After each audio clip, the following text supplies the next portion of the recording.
10 એવા સ્ટોક જેમાં તમે લોંગ ટર્મ માટે ઇન્વેસ્ટમેન્ટ કરી શકો છો અને 10 સ્ટોકનું યર ઓન યરનું રિઝલ્ટ બહુ જોરદાર આવ્યું છે. એમાં Q1નું જે રિઝલ્ટ આવ્યું છે એની અપડેટ આપી દઉં. સૌથી લાસ્ટ જે સ્ટોક છે એ મારો ફેવરેટ છે. સૌથી પહેલાં સ્ટોક આવે છે ડિક્સોનનું રેવન્યુ જે જનરેટ થયું છે એ 6,500 કરોડનું છે. પ્રોફિટ જે થયો છે 193 કરોડનો છે અને એ 97% પ્લસ છે લાસ્ટ યર કરતાં.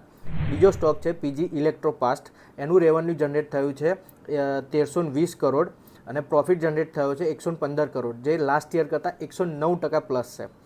થર્ડ સ્ટોક છે જેનિયસ પાવર. જેનિયસ પાવરનું રેવન્યુ જનરેટ થયું છે 414 કરોડનું, પ્રોફિટ થયો છે 57 કરોડ, જે લાસ્ટ યર કરતાં 140% પ્લસ છે.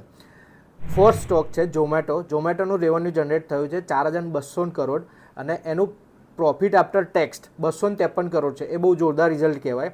અને લાસ્ટ અને મારો ફેવરેટ સ્ટોક જે છે કેમ્પ્સનું રેવન્યુ જનરેટ થયું છે 331 કરોડ અને એનો પ્રોફિટ છે 132 કરોડ, જે લાસ્ટ યર કરતાં 41% પ્લસ છે. બાકીના 5 સ્ટોકનું લિસ્ટ મેં નીચે કેપ્શનમાં એડ કર્યું છે, ચેક કરી લેજો અને મોકલી દેજો તમારા ટ્રેડર ફ્રેન્ડને, ઇન્વેસ્ટર ફ્રેન્ડને અને ફોલો કરી દેજો આવા નવા વિડીયો જોવા માટે.